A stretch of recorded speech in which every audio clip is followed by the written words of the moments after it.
Boa noite, pessoal. Meu nome é Reinaldo Biondi, o Cris já fez as apresentações.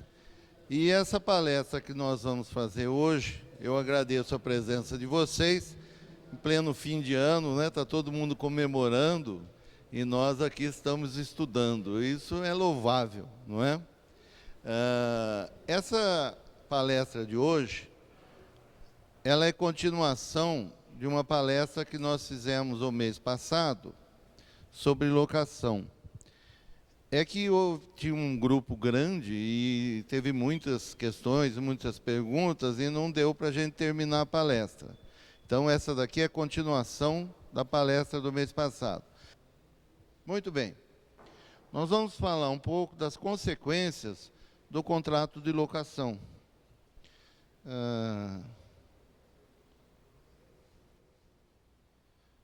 A locação é um contrato bilateral. O que é um contrato bilateral? É um contrato que tem duas partes. E essas partes deverão atender às condições gerais da validade do ato jurídico. O contrato de locação é um ato jurídico. O locador é uma das partes e o locatário é a outra parte. O locador se obriga a entregar a coisa alugada no estado de servir ao uso que se destina. E o locatário, ele se obriga a pagar o aluguel para ter o uso daquele imóvel. Ele tem a posse. Quando você aluga um imóvel seu, você transfere a posse daquele imóvel para o inquilino. Você continua com a propriedade, mas a posse daquele imóvel você transfere para o inquilino. Então, isso daí é muito sério, porque, por exemplo, quando existe o abandono do imóvel pelo inquilino, você não pode simplesmente ir lá e entrar no imóvel. Por quê? Porque a hora que você assinou aquele contrato de locação, você transferiu a posse para o inquilino. E ele tem que devolver essa posse para você. Ele tem que entregar a chave com um termo de entrega da chave. Nessa hora que ele faz a entrega da chave, ele está devolvendo a posse para você. Bom, e como é que eu faço? Como eu vou fazer? O inquilino abandonou o imóvel.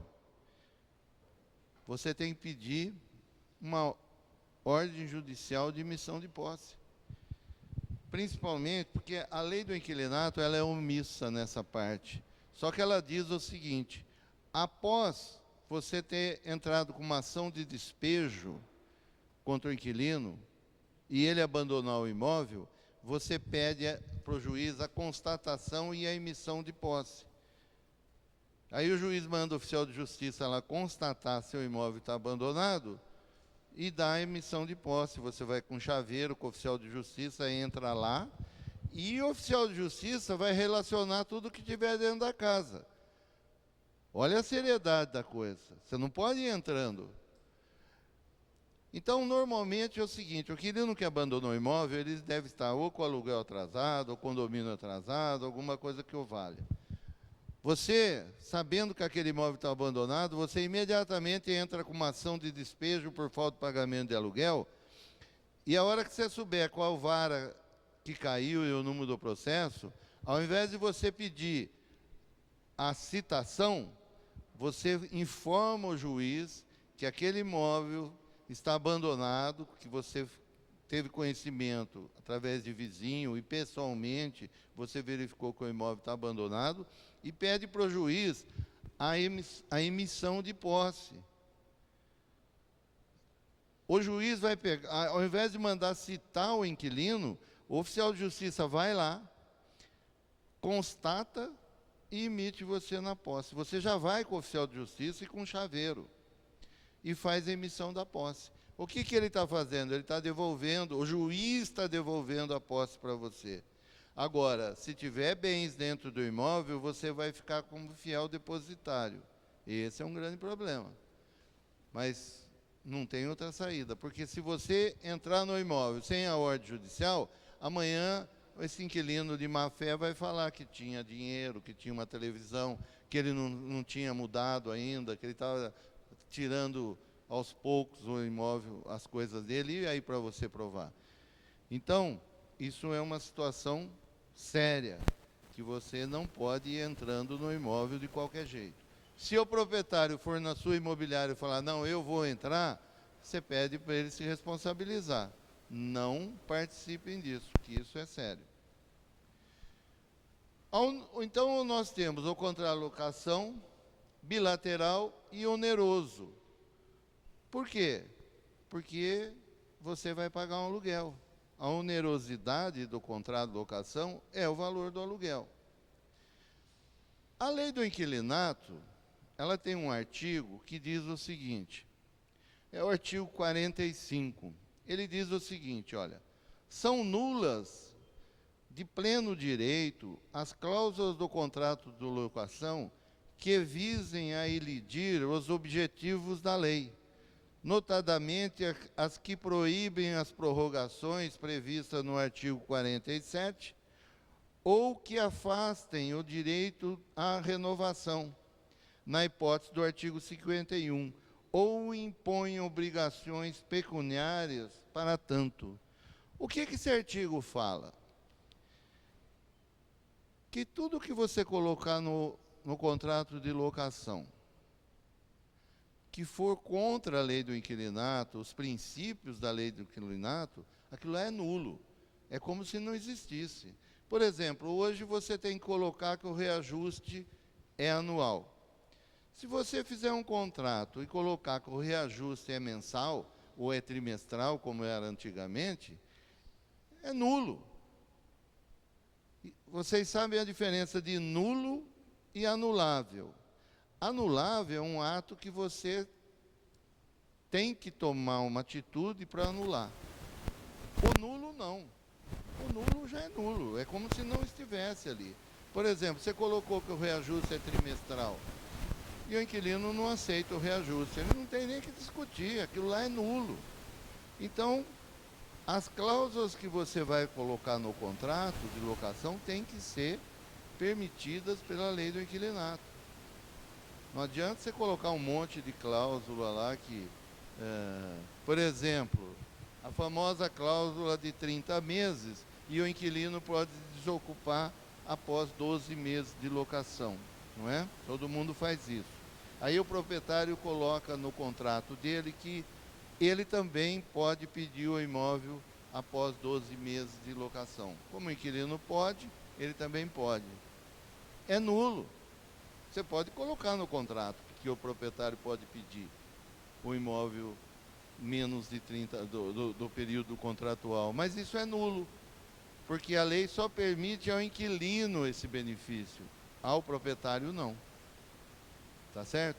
Então precisa tomar cuidado quando é feito o contrato de locação, porque dependendo da cláusula que você, imobiliária, coloca para agradar o proprietário, e aí chega na hora que ele vai exigir que você execute aquela cláusula pode ser nula. Então é melhor você falar, olha, não vou colocar porque isso daí é nulo. E o importante para o corretor é ter argumentos.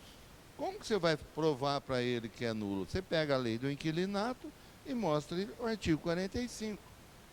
Está aqui, olha. Tudo que eu colocar que for contra a lei do inquilinato é nulo. Então não adianta nós colocarmos. Muito bem, então nós falamos que as partes do contrato é o locador e o locatário. Das características do contrato, nós temos ou o contrato residencial, ou o contrato não residencial e o contrato para temporada. A lei do inquilinato, todos os artigos da lei do inquilinato, você vai usar nos 3 tipos de contrato. Só tem alguns artigos que são específicos para residencial e são específicos para não residencial. São poucos. Os demais são para todos os tipos de locação. O valor do aluguel. É livre a convenção do valor, mas é vedada a sua estipulação em moeda estrangeira.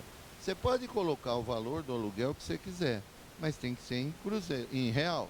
Você não pode colocar que o valor do aluguel é $2.000. Não pode. Se você colocar, é nulo. Aí está sem valor. Entendeu? Porque cai no artigo 45, que diz que tem que ser em moeda nacional. Período de duração. O contrato pode ser determinado ou indeterminado.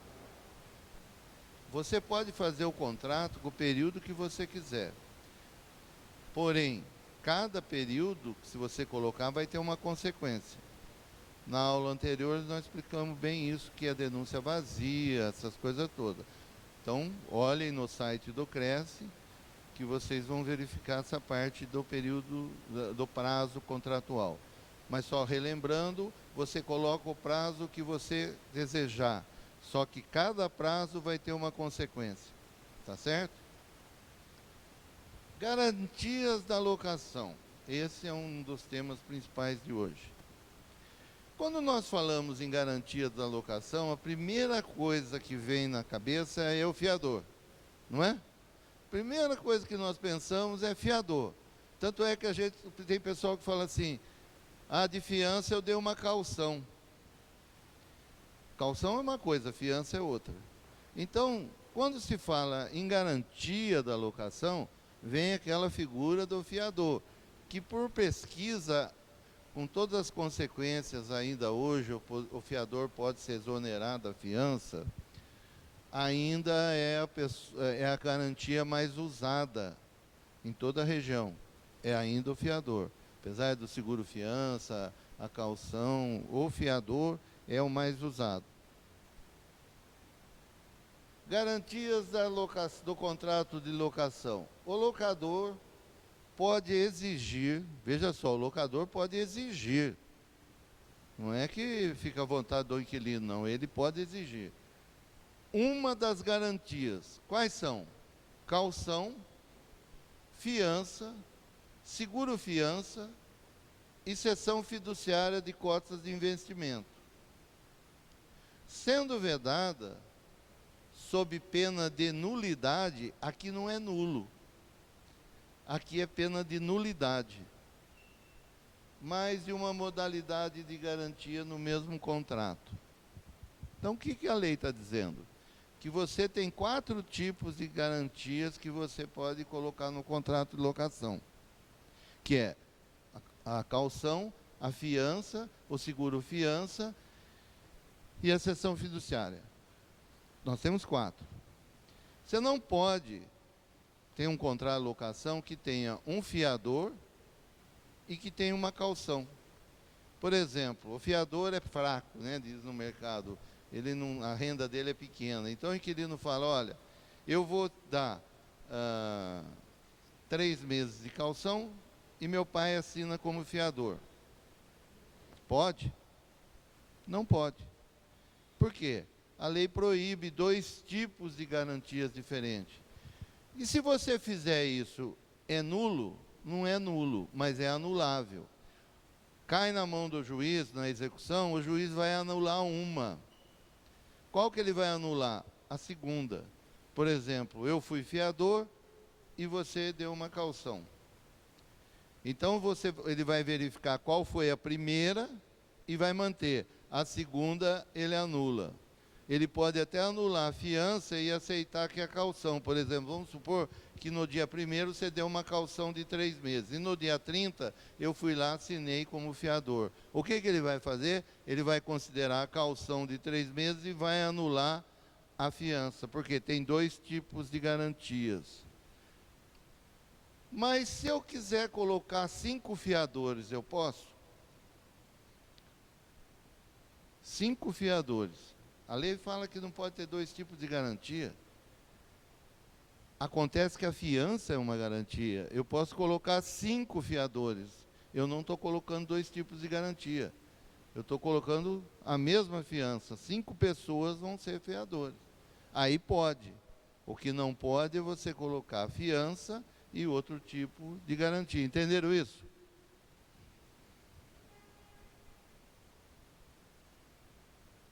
Alteração da lei do inquilinato. A lei do inquilinato, ela já veio modificando, passa um tempo, o pessoal muda, cancela tudo e faz uma lei nova.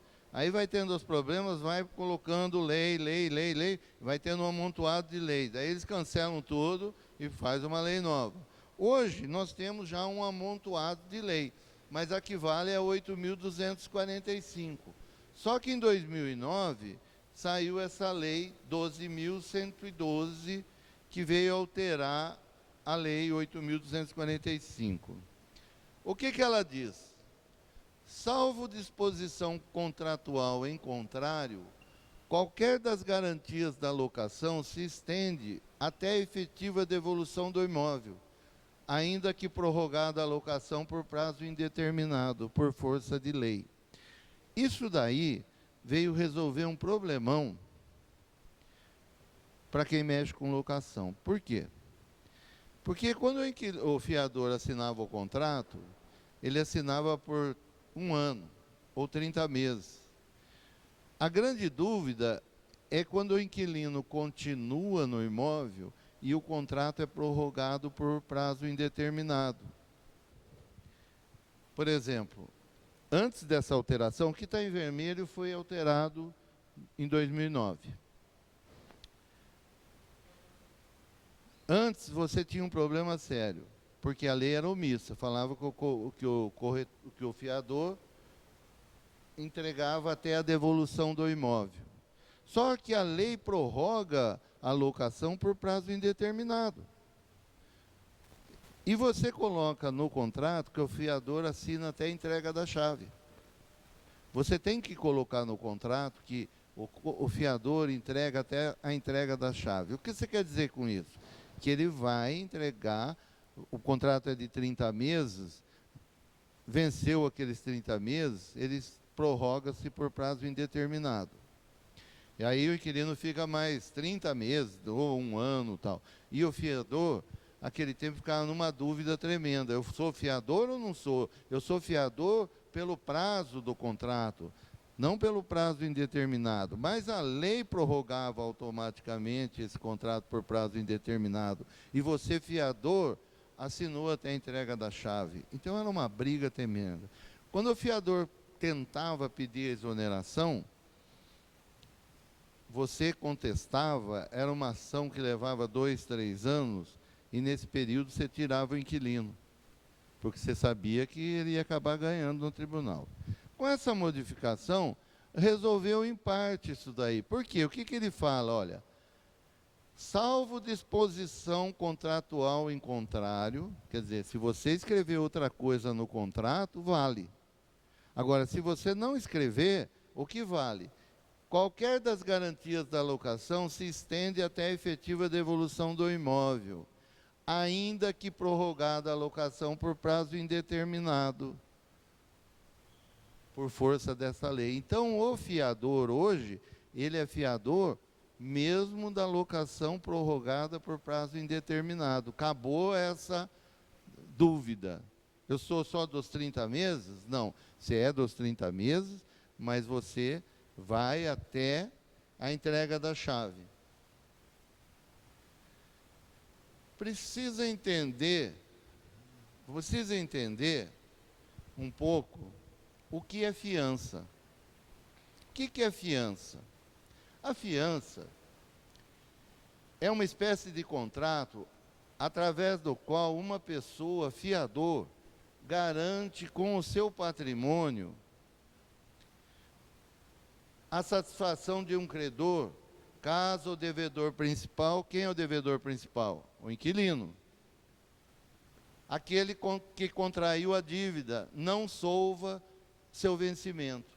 Então, o fiador é uma pessoa que assina um contrato e o que garante é o seu patrimônio. Tem muita imobiliária que coloca lá assim, fiador, proprietário do imóvel situado à rua tal no contrato. É o tipo da bobagem isso aí. Porque ele não está garantindo com aquele imóvel. Ele está garantindo com o patrimônio dele. Ele tem que ter um patrimônio para garantir. Está certo? Mas não que você vai colocar aquele imóvel, porque você colocou aquele imóvel ficou garantido. Você só está colocando como que ele é proprietário. E você corre o risco aí de escrever mal e ter duas garantias. Porque você pode ter imobiliário que coloca assim, fulano de tal, fiador do imóvel tal, tal, e dá em garantia essa locação seu imóvel na rua Francisco Glicério 1400. O que aconteceu? Você falou que eu sou fiador e estou dando meu imóvel em garantia. É duas garantias. Vai anular uma. Então não tem que pôr nada disso, gente. Põe que é o fiador fulano de tal e acabou. Pode-se concluir, portanto, que estamos diante de uma garantia fidejussória, também chamada garantia pessoal, ou seja, de natureza pessoal, lastreada pela confiança existente entre as partes, o que difere de uma garantia real. Vocês sabem a diferença de direito pessoal e direito real?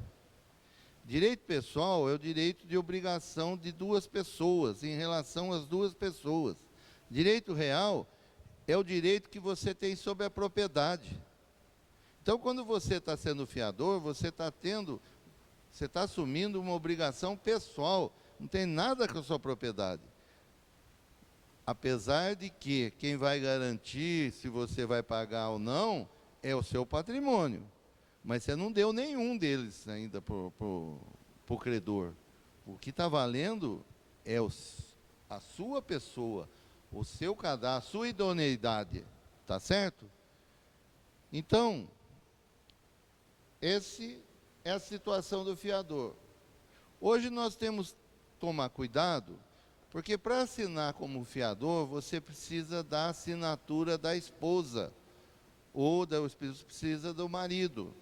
Você não pode pegar um fiador sem a assinatura da esposa, a não ser que você tenha bens de separação total dos seus bens. Então, se você for casado com separação total, você não precisa da assinatura da esposa. Mas nos outros regimes, tem que ter a assinatura da esposa. Tá? Aí o que acontece? Como sabemos, se casado, o marido não pode, sem consentimento da mulher, prestar fiança. Via de regra, assim a pessoa solteira, viúva, separada, desquitada, divorciada, poderá validamente prestar fiança sem impedimento? Quer dizer, quem é casado precisa da assinatura da esposa. O cara solteiro precisa da assinatura de alguém? Ele pode assinar lá sem nenhuma consequência? Precisa da assinatura da mãe dele? Hoje, você precisa tomar cuidado pelo seguinte, essa regra era antes. Hoje, com o reconhecimento como entidade familiar a convivência duradoura, nos termos do artigo 1723 do Código Civil, o convivente que não tenha participado do contrato de fiança poderá pleitear a nulidade da fiança prestada pelo outro convivente. Então, se uma pessoa solteira chegar no seu escritório e falar, eu sou solteiro, vou ser fiador dele. Aí você vai ter que perguntar para ele, você vive maritalmente com alguém? Se ele falar não, então você vai dar uma declaração aqui no contrato. Você não pode pegar a assinatura dele e qualificá-lo como solteiro hoje, para ele ser fiador, porque se ele estiver vivendo com alguém, a pessoa pode pedir a nulidade da fiança. Então você teria que colocar aqui, olha, exigir que essa pessoa preste a declaração expressa e formalmente no contrato da prestação de fiança, cujo texto pode ser assim: sob as penas da lei penal e civil, o fiador declara expressamente, em caráter irrevogável e irretratável, que possui estado civil de solteiro e que não mantém relação de vida comum ou união estável com outra pessoa, tendo como sua residência e domicílio o endereço constante do contrato, o endereço abaixo.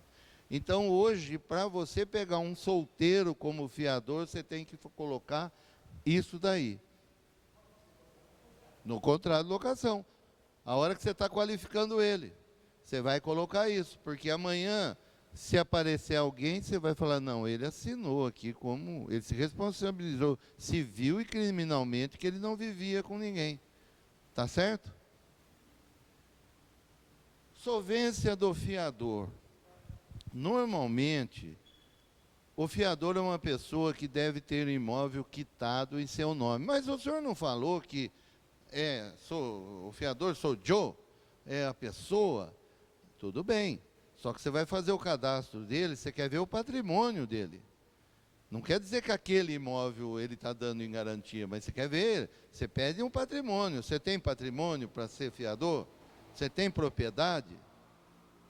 Tá certo? Você faz o cadastro, pega uma matrícula atualizada e mantém no seu cadastro. Se amanhã tiver problema, você vai usar essa documentação.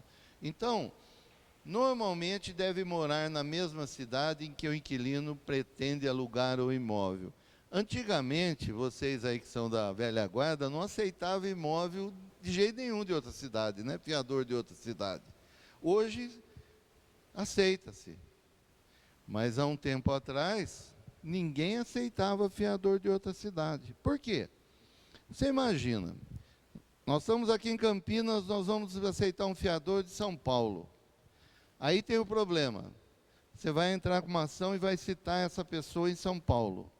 Citar em Campinas um fiador já é um transtorno, imagina em São Paulo. Aí a pessoa mudou, não está mais naquele endereço. Como é que você vai achar essa pessoa em São Paulo? Então, há um tempo atrás, ninguém aceitava nada. Os pais mandavam os filhos para fazer faculdade aqui em Campinas. Chegava aqui, era um transtorno. Por quê? Não tinha fiador. Aí vinha e falava, não, mas eu sou filho de um fazendeiro em Muzambinho. E não aceitava. Hoje, com essa enxurrada de imobiliárias que tem aí, está aceitando qualquer coisa, infelizmente, as tradicionais tiveram que abrir essa exceção e começar a aceitar com todo cuidado um fiador de fora. Mas, gente, quando você aceita um fiador de fora e dá problema, o problema é muito maior, entendeu? Mas hoje o pessoal aceita, né? Aceita aí fiador de fora, porque se você não aceitar, a outra aceita. Então o que você tem que fazer? Tomar cuidado, fazer um cadastro bem feito, pedir a cópia do imposto de renda da pessoa, tá certo? Para poder aceitar uma pessoa de fora. Muito bem. Ela deve comprovar uma renda mensal compatível para arcar com aluguel. Geralmente, as imobiliárias pedem de 3 a 4 meses de aluguel, que a pessoa, de salário, que a pessoa ganha pelo menos 4 vezes o valor do aluguel. Por quê? A hora que você vai executar, a pessoa vai falar, mas eu ganho R$1.000 e foi fiador de R$4.000, não é? Porque o papel aceita tudo, você coloca lá. O problema é a hora que você vai precisar executar a situação. Aí o fiador vai falar, mas você está me cobrando um aluguel de R$4.000, eu ganho R$1.000. Aí vem aquela história, bom, mas ninguém mandou o senhor me aceitar, não é? Você que vira o bandido aí, né? Porque você aceitou uma pessoa que ganha R$1.000 numa alocação de 4.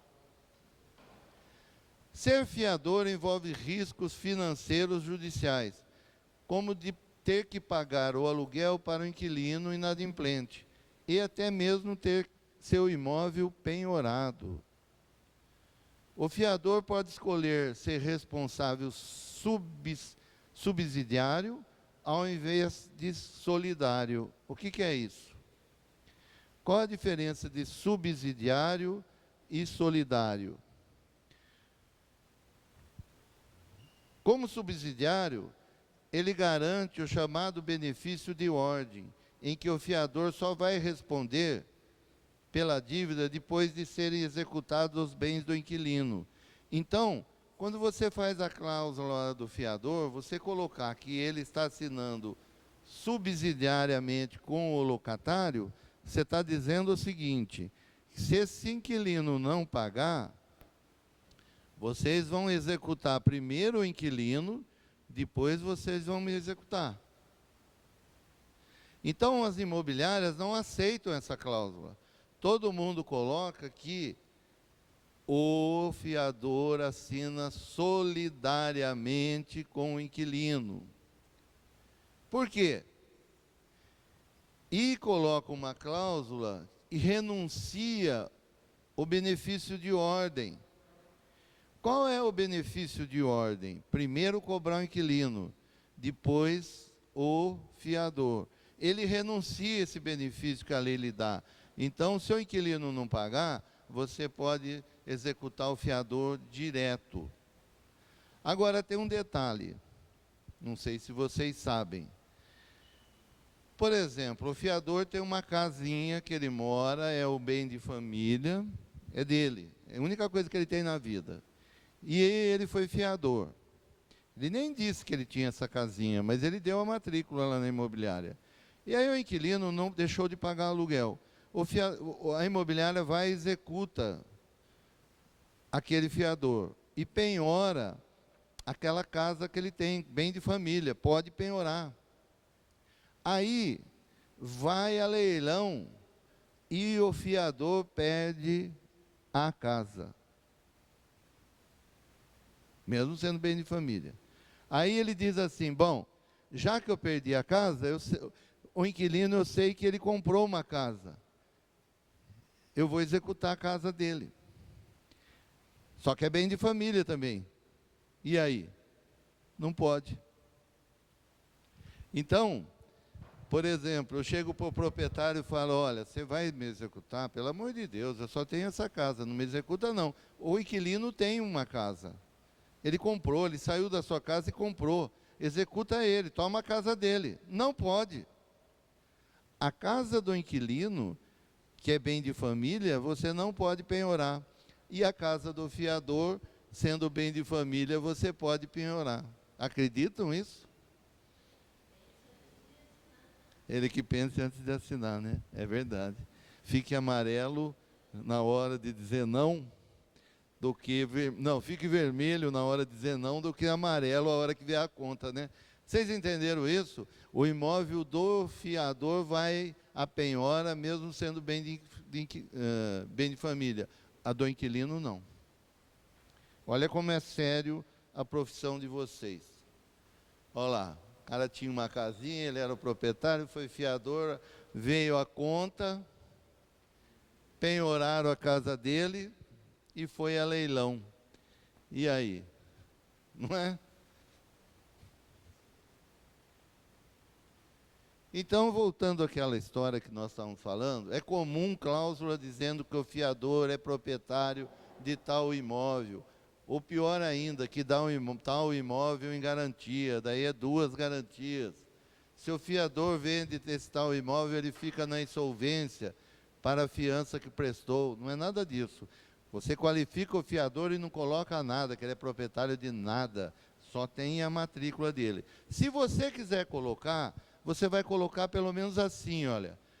O fiador declara expressamente sobre responsabilidade civil e criminal que possui bens suficientes para fazer frente a qualquer reivindicações, de forma a não prejudicar a presente transação, notadamente contra medidas judiciais restritivas, quais sejam penhoras, arrestos, hipotecas e outras modalidades afins, que não constituem sobre os seus imóveis até a presente data. Então, se você quiser colocar sobre a idoneidade do fiador, coloca essa cláusula aí, que ele declara expressamente que ele tem propriedades para garantir aquilo que ele está assinando.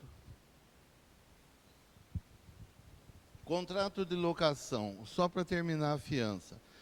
O locador pode ser fiador dele mesmo? Pode ou não?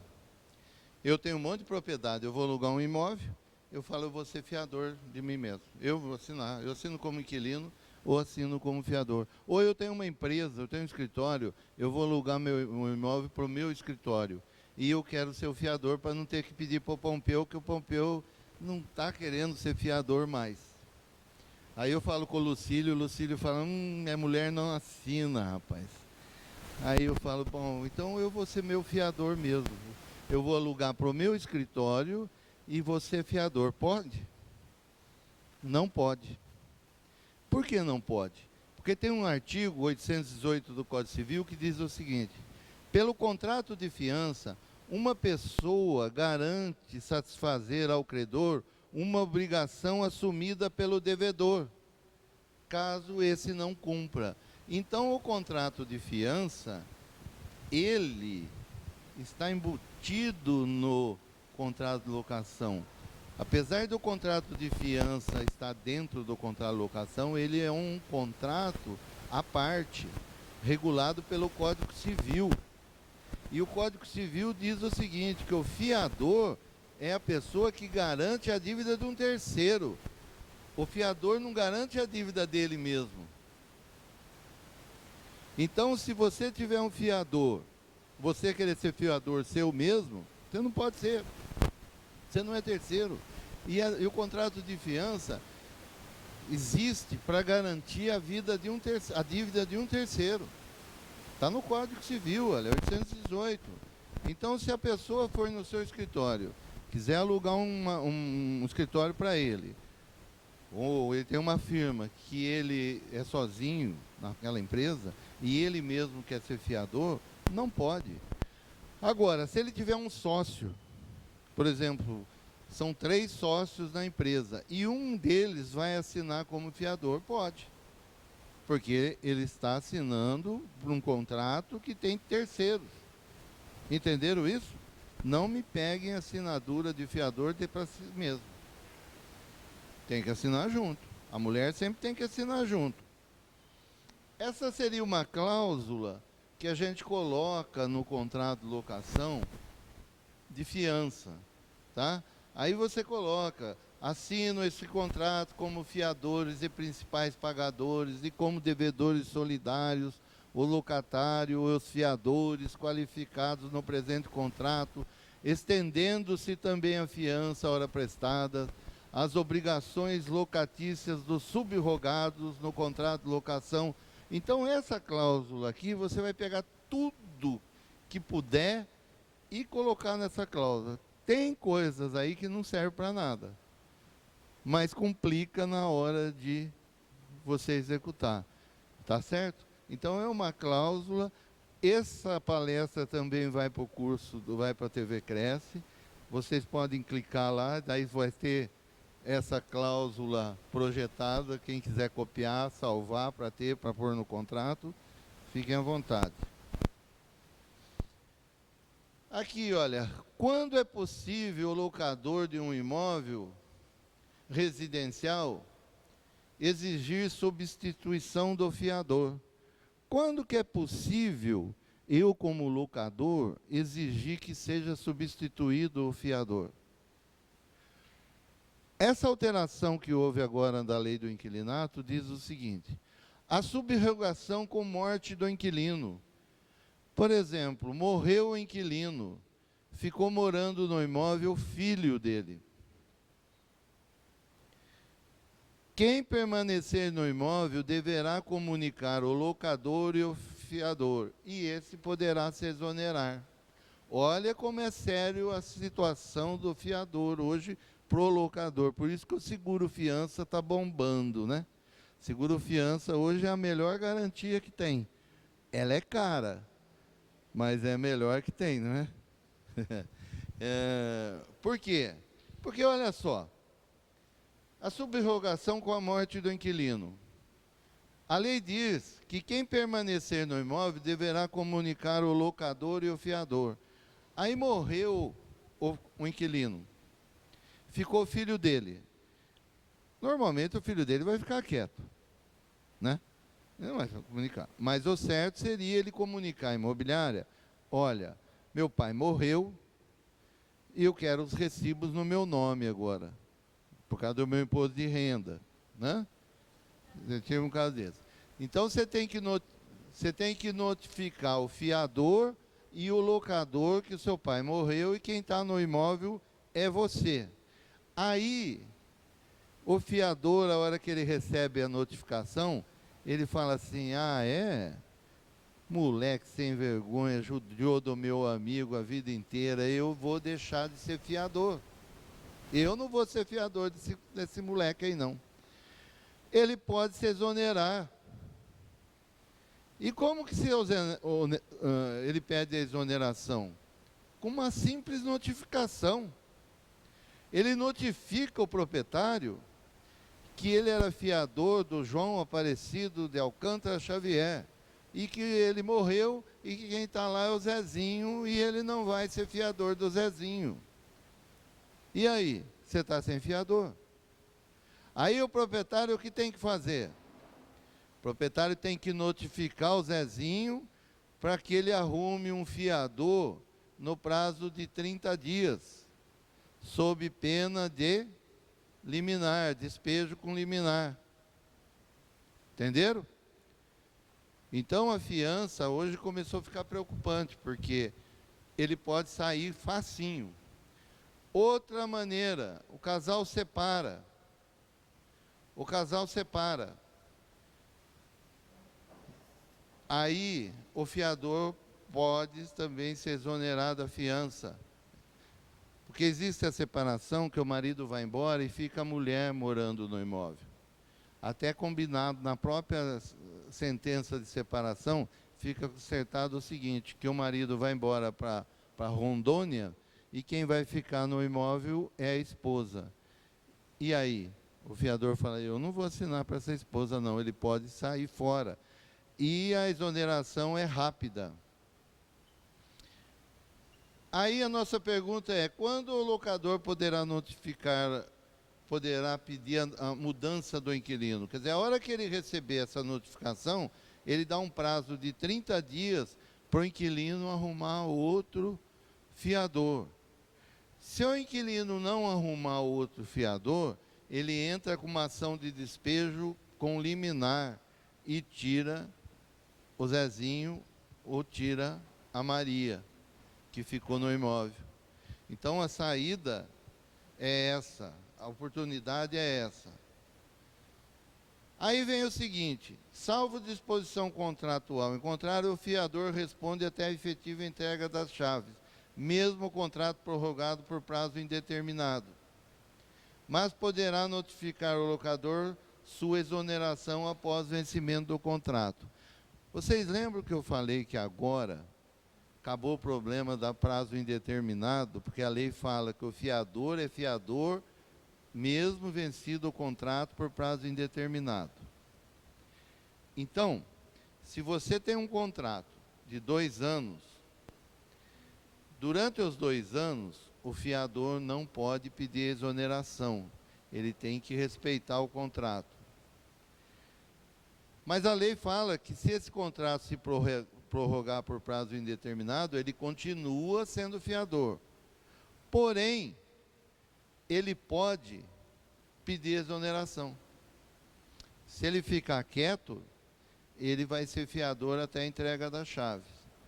Mas, venceu o contrato, o inquilino continua no imóvel, o fiador pode pedir exoneração da fiança. E ele manda uma carta para você, dizendo que ele vai estar se exonerando da fiança, e você tem que sair correndo, mandar o inquilino providenciar outra garantia. Por quê?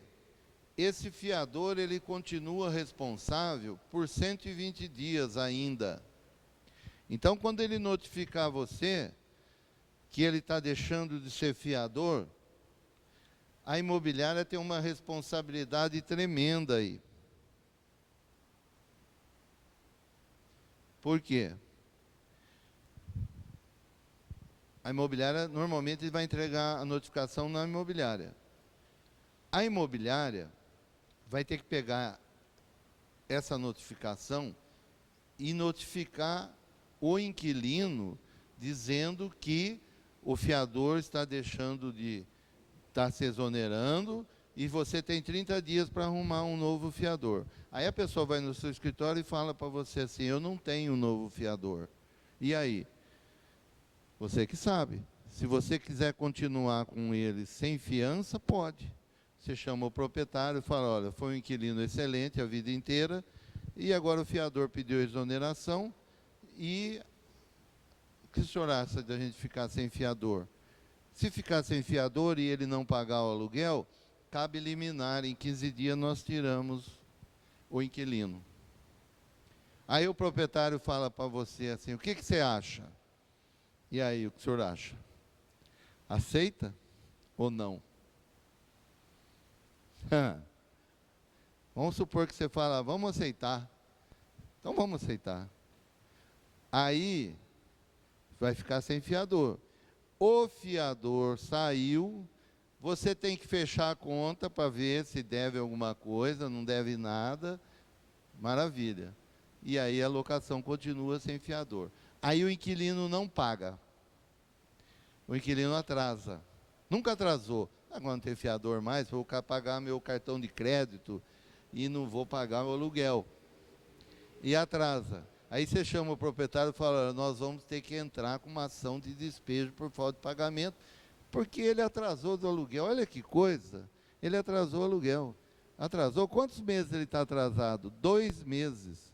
Bom, o aluguel de R$2.000, ele está atrasado R$4.000, vamos entrar, mas você falou que tira com liminar?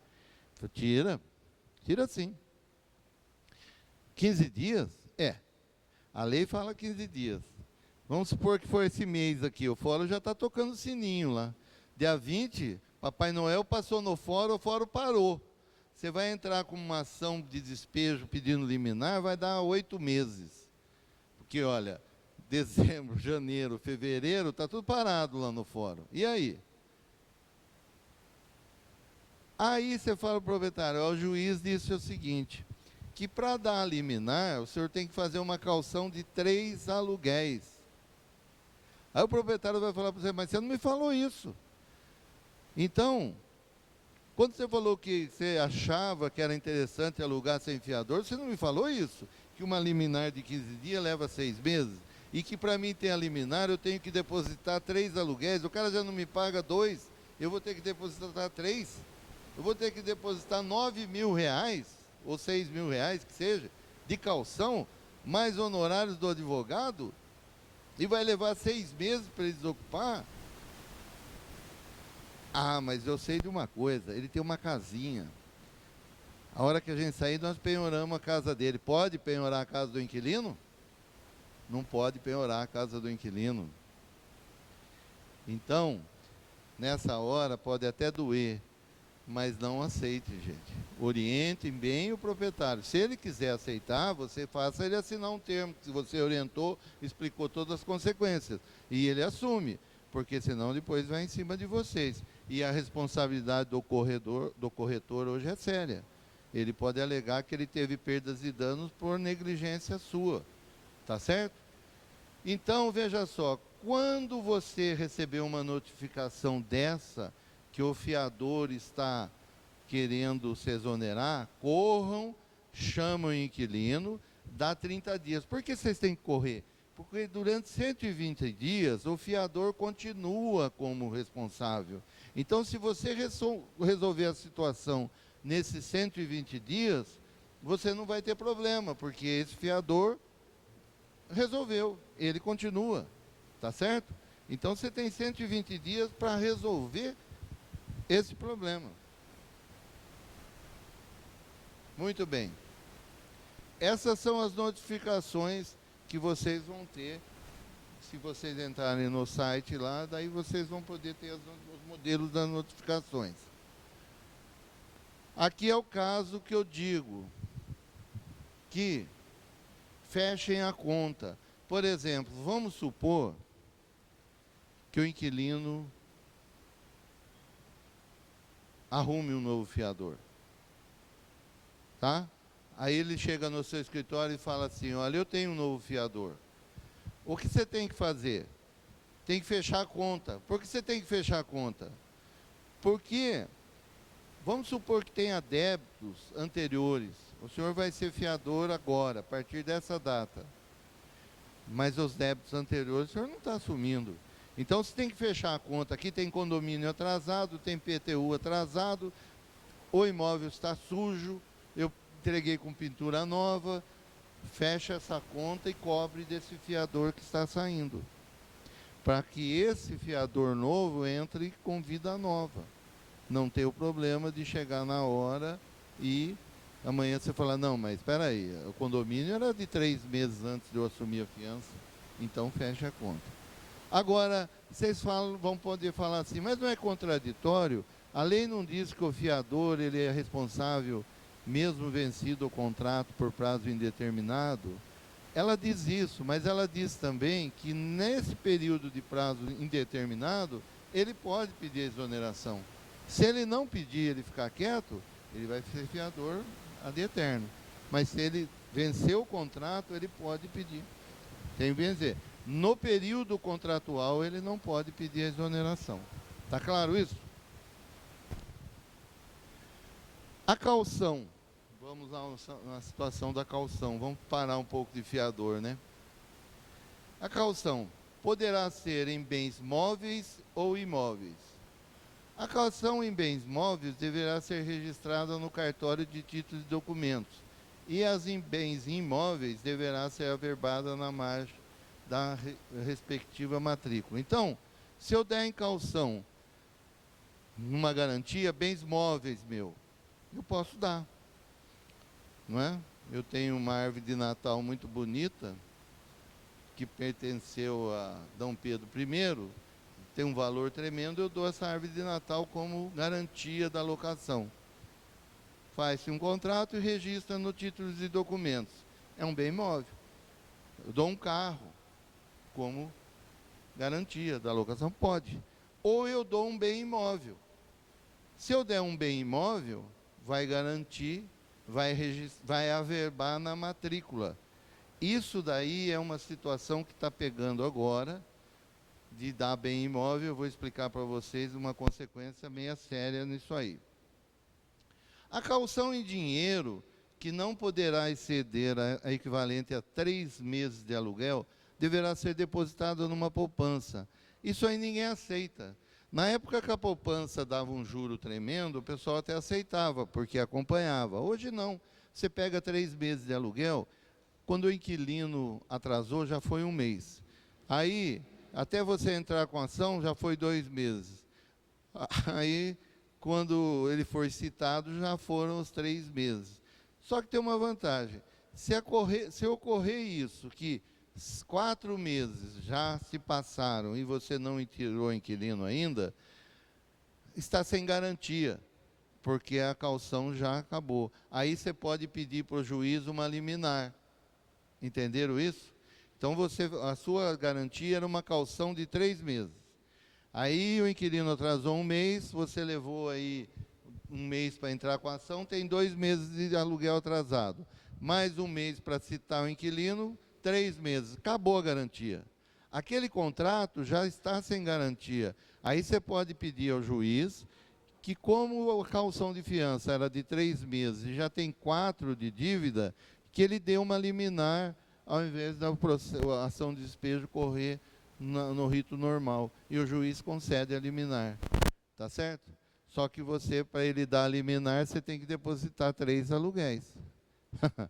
Aqueles 3 aluguéis que você tinha de caução, você deposita lá. Ou então você pode indicar o próprio imóvel, né?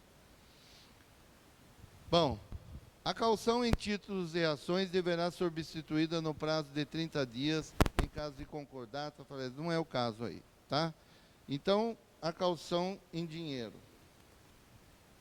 Como nós vimos, pode ser bem móvel, o instrumento deverá ser registrado no cartório de títulos e documentos. Aquele instrumento que você está falando, que você está dando tal coisa como garantia.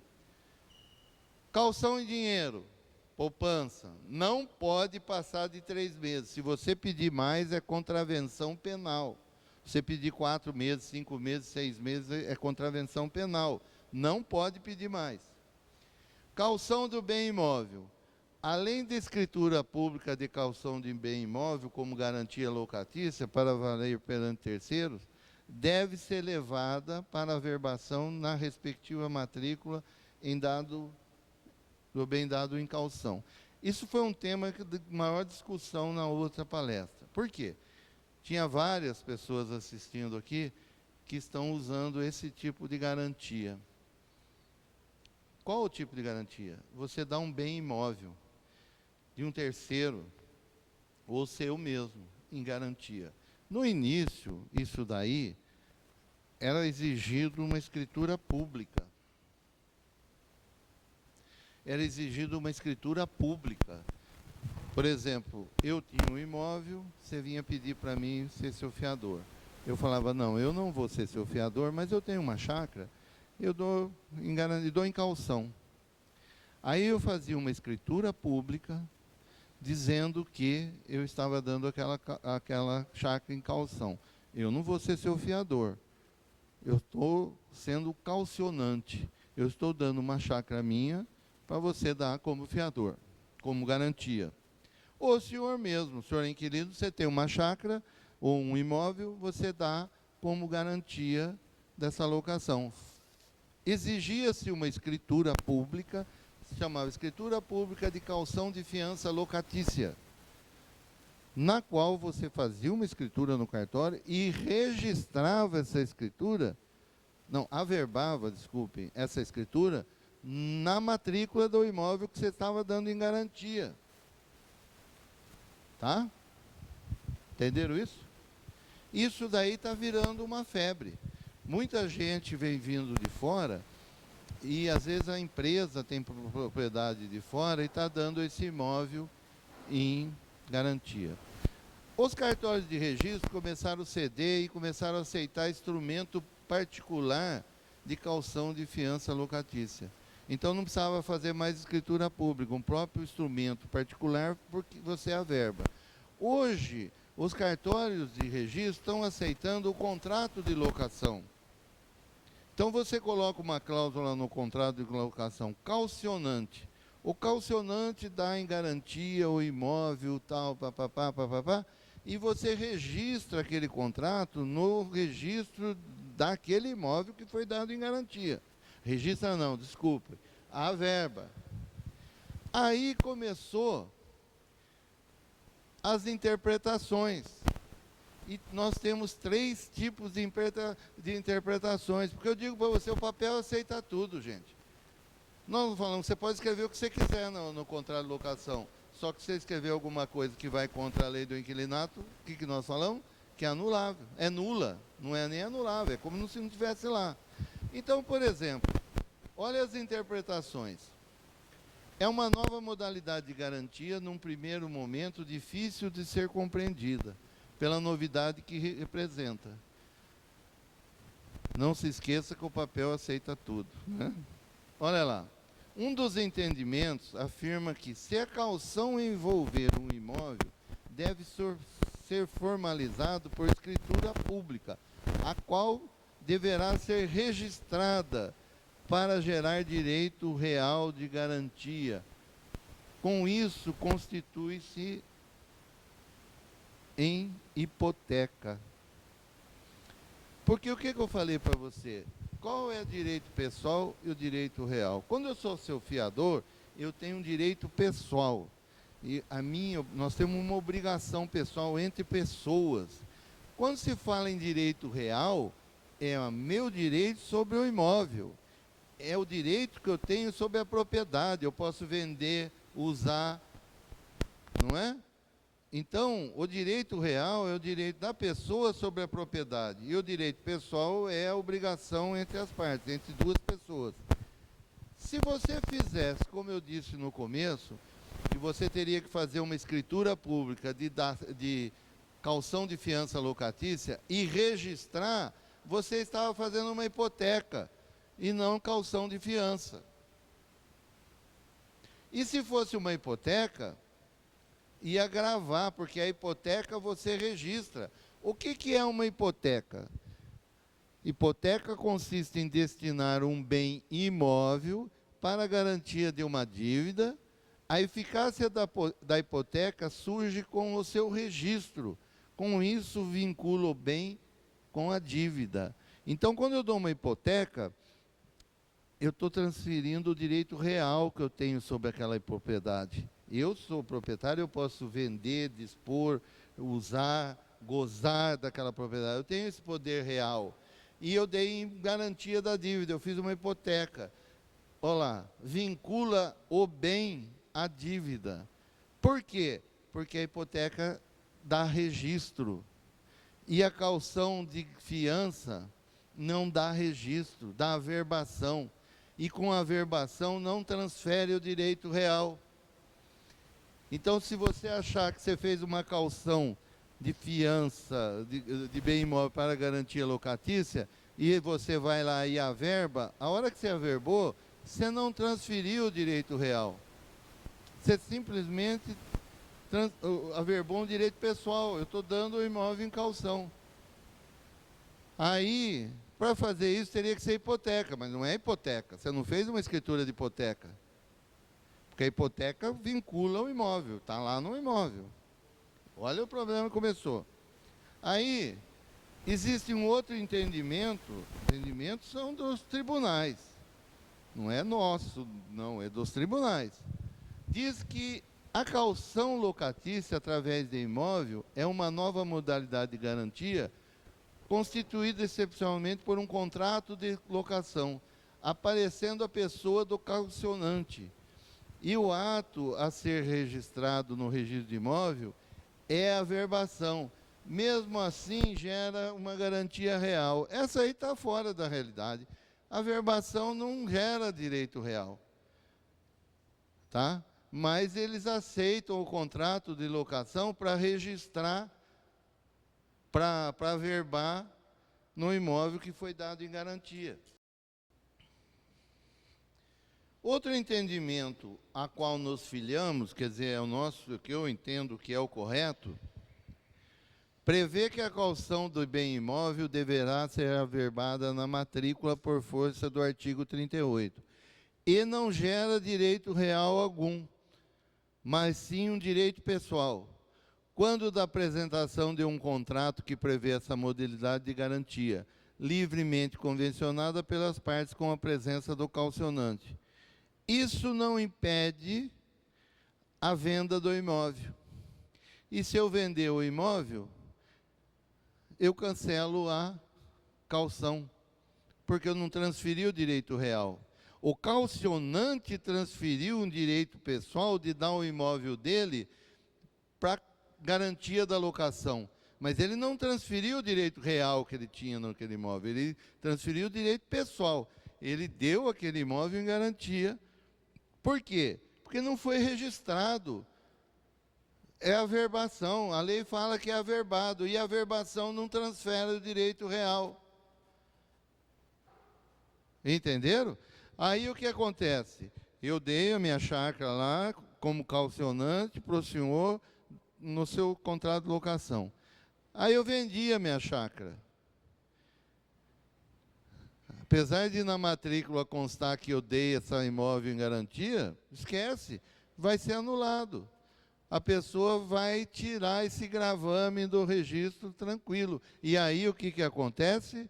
Você está sem fiador, sem garantia. Esquece o fiador, você está sem garantia, porque a garantia era o caucionante que tinha dado o imóvel dele, tá certo? E isso está sendo muito usado de uma maneira assim, simplória. O pessoal está fazendo e usando isso aí. Tinha um pessoal aqui na outra palestra que ficaram preocupados com isso que eu disse, porque você lembra disso? O pessoal ficou preocupado, porque eu falei isso, eles falaram, não é possível, nós estamos fazendo uma porção, porque eles alugam muitos imóveis para o pessoal que vem de fora, e a empresa tem um imóvel lá fora e dá esse imóvel em caução. Aí o que acontece? Chega na hora de executar a situação que vem o problema. E aí, quem é o responsável? O corretor de imóvel ou a imobiliária. Por isso, gente, tem que tomar cuidado e tem que saber muito bem o que é feito. Vocês entenderam a diferença disso? Entenderam dessas? Hã? Não é aconselhável.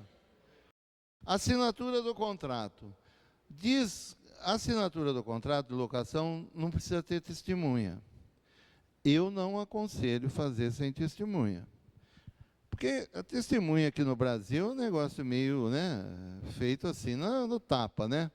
Todo mundo sabe disso. Você está passando na rua, o cara, ô, vem cá, você não quer ser testemunha que nasceu meu filho? E você entra lá no cartório e dá seu nome, e você é testemunha que nasceu meu filho. Você não viu nada, pô. Não é? No contrato de locação é a mesma coisa, gente. A pessoa assina tal, tudo lá, e a testemunha pega 2 funcionários da empresa, ou não sei, mas tem que. Eu aconselho que tenha, não há necessidade.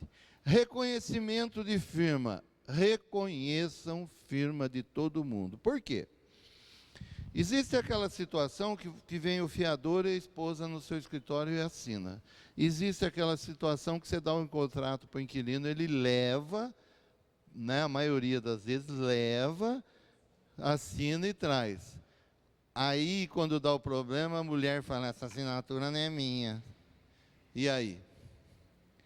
Então, reconheçam firma, obrigatoriamente. Outra coisa que o reconhecimento de firma ajuda é provar a data, porque tem fé pública. Além de não ter amanhã ela falar, essa assinatura não é minha, então a senhora vai brigar lá no cartório, não é? Prova a data que aconteceu, que é muito importante isso daí. Entenderam?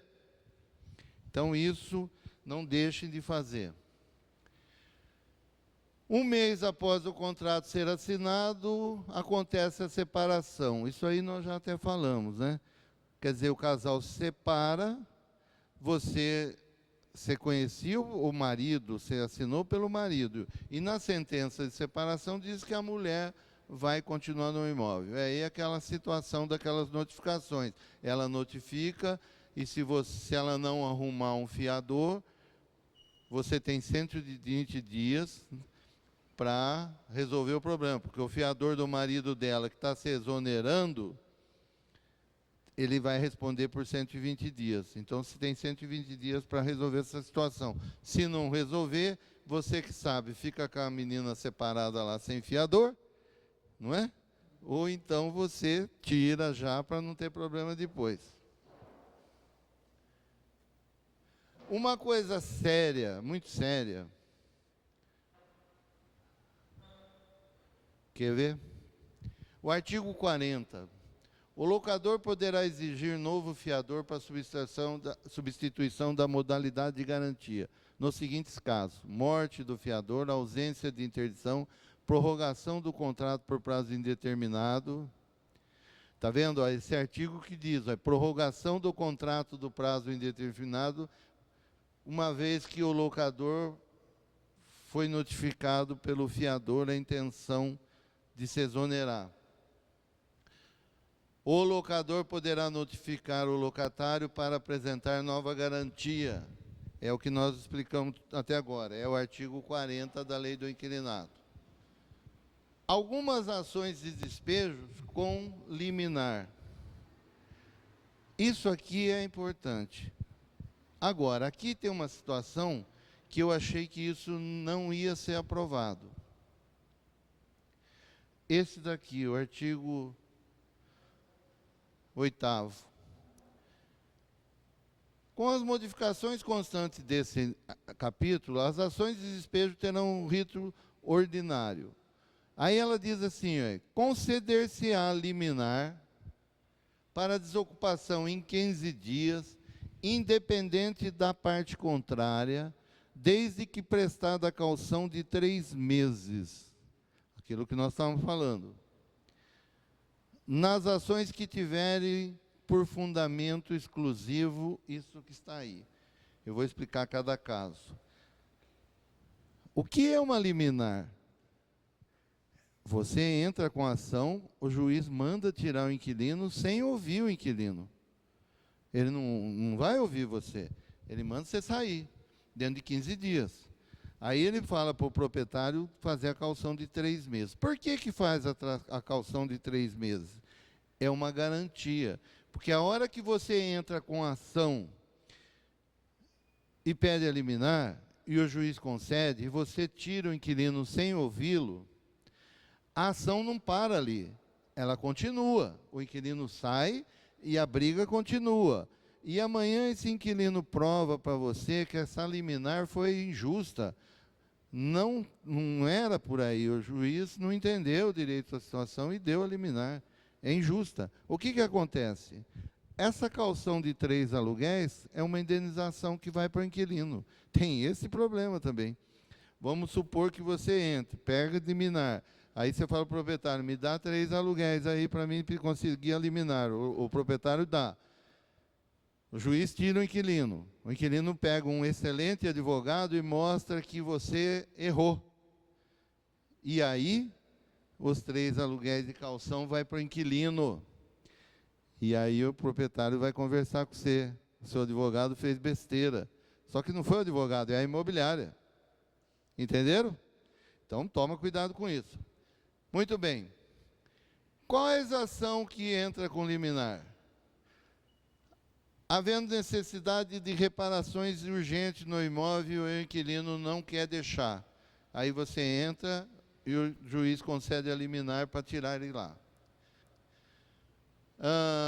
Término do prazo notificatório previsto no parágrafo 1 do artigo 40, sem apresentação de nova garantia para manter a segurança do aluguel. É aquele caso que o inquilino pediu a exoneração, o fiador pediu a exoneração, e ele não arrumou outro fiador. Cabe liminar. Agora, a séria é essa daqui, ó. Término do prazo da locação não residencial, tendo sido proposta a ação até 30 dias do termo ou do cumprimento da notificação comunicando o intento da retomada. O que quer dizer isso aí? Você faz uma locação não residencial por 2 anos. O cara reforma o imóvel, fica tudo bonitinho. Venceu o contrato, o proprietário olha e fala, nossa, esse imóvel ficou bonito. Eu quero 5 mil reais de aluguel agora. Falou, não, mas como 5 mil reais? Fui eu que reformei. O senhor alugou para mim por 2, eu reformei.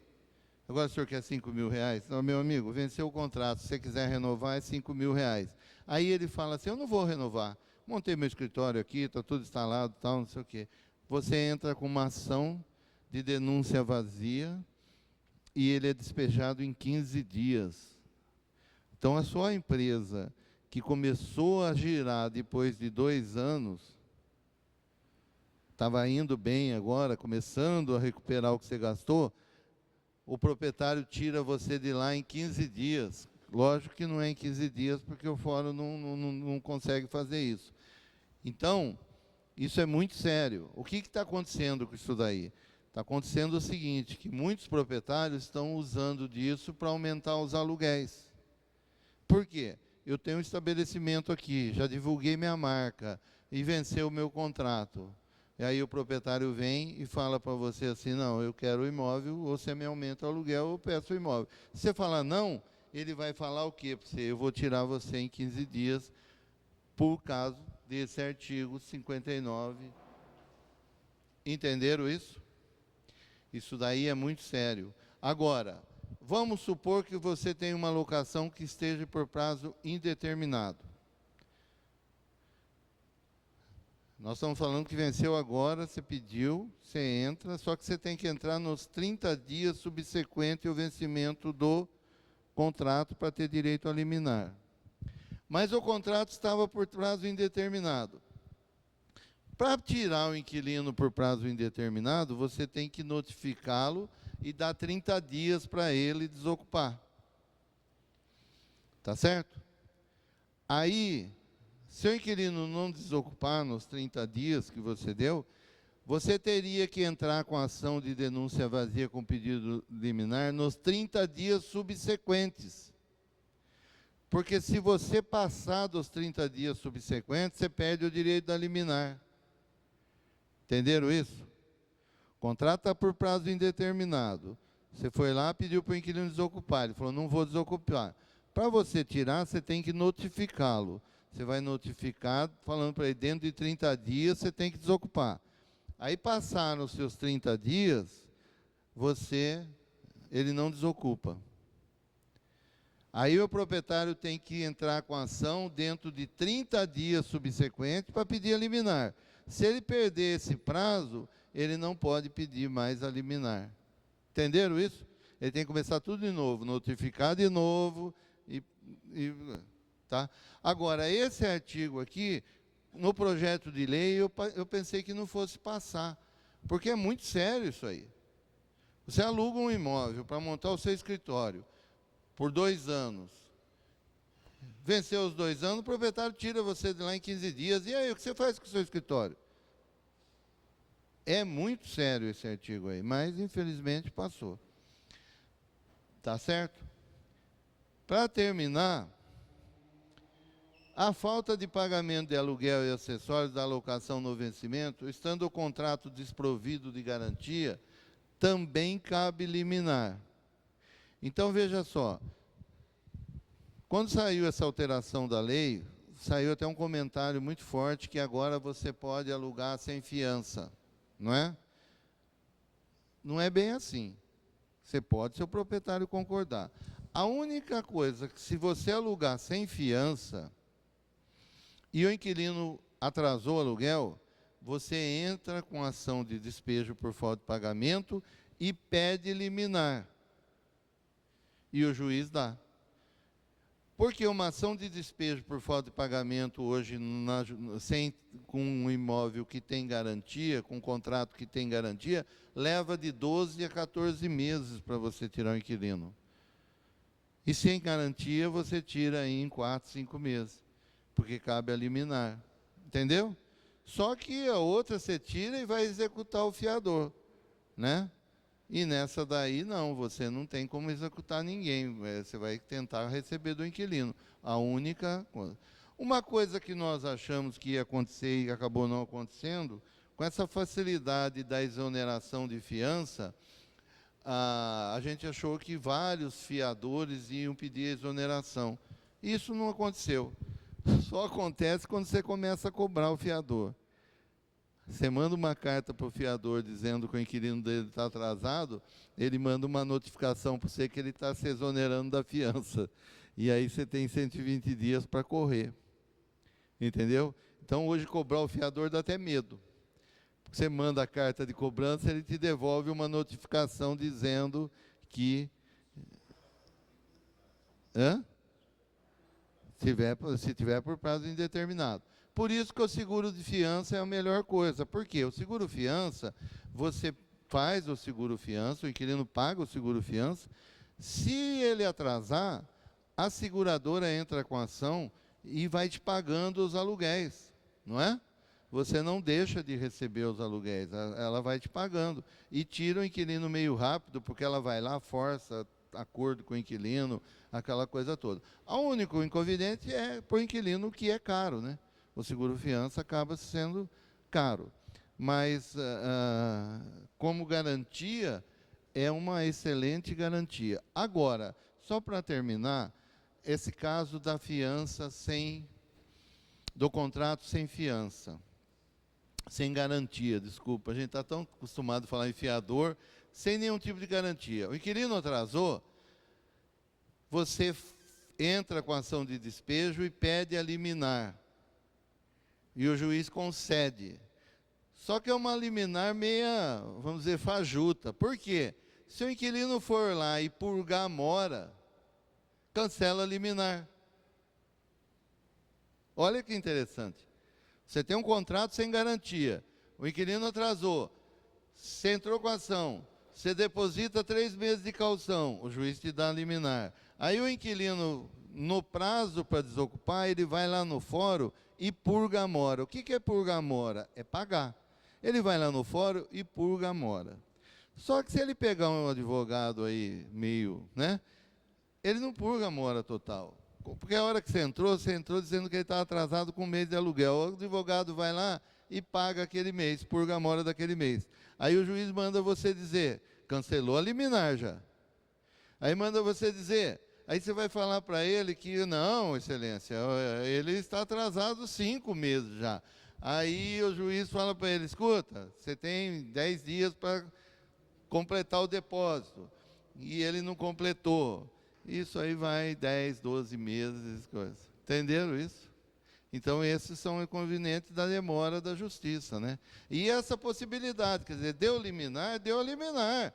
Agora, se ele vai lá purgar a mora, cancela a liminar, meu Deus do céu, cancela a liminar. Agora, um conselho para vocês é o seguinte: se vocês chegarem a entrar com ação de despejo por falta de pagamento do aluguel e o inquilino vier no seu escritório e quiser pagar, e esse inquilino é useiro em vezeiros em atrasar, não aceite o recebimento. Por quê? Porque se ele purgar a mora, ele só pode purgar a mora novamente daqui 2 anos. Então, se ele fizer isso com você hoje, você entrou, conseguiu eliminar, aí ele foi lá no escritório e você recebe. Começa tudo de novo. Se você falar para ele, não, vai lá no fórum e purga a mora. Aí ele vai lá no fórum e purga a mora, paga lá no fórum. Aí, passaram-se 2 meses, ele atrasa novamente. Você entra com ação de novo, pede a liminar, ele fala, vou purgar a mora. Você fala, não vai purgar a mora, porque você perdeu o direito. Só daqui 2 anos. Aí você tira o inquilino. Entenderam? Então, ao invés de fazer, deixa ele pagar lá no fórum. Porque se ele pagar no fórum, ele purgou mora. E a lei fala, se ele purgar mora, ele só pode purgar mora novamente daqui 2 anos. Então, daqui 2 meses ele atrasa, você entra com ação, o juiz dá a liminar, aí vai valer a liminar, porque ele vai sair.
Falou, gente?